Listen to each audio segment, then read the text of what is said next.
your specific supplements, how they are different and everything. Sure. Okay. So first question is कि जब supplements लेते हैं, okay, लोगों को लॉन्ग टर्म हेल्थ प्रॉब्लम्स क्यों होती है सर्टन सप्लीमेंट्स लेने पे? जैसे let's say protein is a very controversial supplement. बहुत सारे doctors around the country, around the world, उन्होंने ये बोला है कि उनके पास बहुत सारे पेशेंट्स आते हैं जो बहुत लंबे समय तक प्रोटीन ले रहे थे, एंड बिकॉज वो लंबे समय तक प्रोटीन ले रहे हैं, इसकी वजह से उनकी बॉडी में डॉक्टर्स ने देखा है कि पेशेंट्स की बॉडी में हार्मोनल इम्बैलेंसेस हुए हैं, गैस्ट्रो इश्यूज़ उनको होने लग गए हैं, राइट, एंड उनका लिवर इन्फ्लेट हो जाता है, किडनी में बहुत सारी प्रॉब्लम्स हो रही है. तो ये प्रोटीन, एक्सेसिव प्रोटीन लेने की वजह से हो रहा है. लोगों को पता नहीं होता एक्सेसिव प्रोटीन कितना है, कम है, all of that. So how do you think that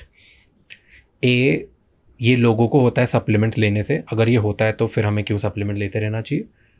and B, कौन अगर कभी उसको कोई सप्लीमेंट लेने से कोई प्रॉब्लम होती है, ऐसे साइड इफ़ेक्ट होते हैं, राइट, तो वो किसके पास जाए एंड कैसे ये जस्टिफाई किया जा सकता है कि वो पर्टिकुलर सप्लीमेंट से ही हुआ है? ओके, सो आई थिंक सो कि प्रोटीन वाली चीज़, अभी यू सॉ एक स्टडी थी जो कि 50 कंपनीज, इंडियन कंपनीज पे हुई थी, प्रोटीन कंपनीज के ऊपर. If you saw that, there was a PDF. तो उसके ऊपर उन्होंने क्या किया था, 50 इंडियन कंपनीज को उठाया था, उनके प्रोटीन की टेस्टिंग करवाई थी. उसके अंदर सिर्फ 3 थे जो अप टू द मार्क थे. 47 were not. I can share the PDF, I'll share after this. 47 जिसके अंदर उन्होंने लिखा है कि 30 ग्राम प्रोटीन है, उसके अंदर कितना है, 12 है. उसके अंदर कितना है, 14 है. कईयों के अंदर 30 लिखा है तो उसके अंदर 38 है. तो प्रॉब्लम प्रोटीन की नहीं है, प्रॉब्लम इंडियन मार्केट की इन प्रोटीन है. प्रोटीन पे कोई प्रॉब्लम नहीं है. प्रोटीन, वे प्रोटीन क्या है, कहाँ से बनता है, it's natural source. Way protein में कोई प्रॉब्लम नहीं है. जबकि बाहर हम वो शुगर खा रहे हैं, वो जलेबियाँ खा रहे हैं, वो पकौड़े खा रहे हैं, उन सब में प्रॉब्लम प्रोटीन से तो ज़्यादा ही है, राइट? तो प्रोटीन के अंदर प्रॉब्लम नहीं है, इंडियन मार्केट के अंदर प्रॉब्लम है. There is no smoke without a fire, right? अगर सब लोग कहते हैं इंडिया में नकली प्रोटीन आता है, कुछ तो सही बोलते होंगे यार. मतलब देर इज दिस थिंग ना, बाहर से प्रोटीन लो, यहाँ पे मत लो. तो जब ये स्टडी हुई, इससे प्रूव हो गया, स्टडी आई थिंक सो 2 महीने पहले की है, जो इंडिया का प्रोटीन है उसके अंदर से आई थिंक सो 90% प्रोटीन ही फेक आ रहा है, राइट? तो प्रोटीन अगर अच्छे तरीके से लिया जाए, again with water intake, with good water intake लिया जाए, ठीक है, विद गुड लाइफस्टाइल लिया जाए, तो आपका बॉडी वेट का 0.8 इज हेल्दी, एंड इससे कोई साइड इफेक्ट नहीं आएगा लॉन्ग टर्म के अंदर भी. प्रोटीन के ऊपर कोई डिपेंडेंसी नहीं बन जाएगी आपकी, क्या प्रोटीन छोड़ दोगे तो आपके मसल ढिलक जाएंगे. That is all a myth. And protein is not permanent. Long term consumption of protein will lead to no side effect?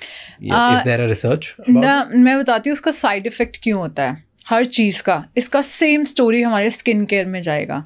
आप प्रोटीन ले रहे हो and your is my favourite strawberry protein shake.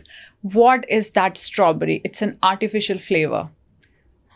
Natural flavours भी आते हैं. For example cacao, है ना? Cacao क्या है? Full of polyphenols. Why companies are not using raw cacao for chocolate flavour? Why they are using artificial flavor? Problem number 2, sucralose, aspartame. Oh my god, they can kill. They are neurotoxins. They kill your brain cells. They kill your digestion. Pranav से पूछो, इसको इतनी bloating होती थी protein shake, कहता था दीदी तेरा प्रोटीन शेक नहीं लेना, टेस्टी नहीं है. हाँ, मैंने क्यों? ऑफ कोर्स टेस्टी नहीं लगेगा. सुक्रोलोस बहुत टेस्टी होता है. हम लोग स्टीविया मॉन्क फ्रूट यूज़ करते हैं, वो नहीं टेस्टी है.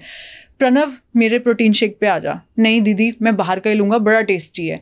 So I think protein has side effects. Protein doesn't have side effect like Pranav said.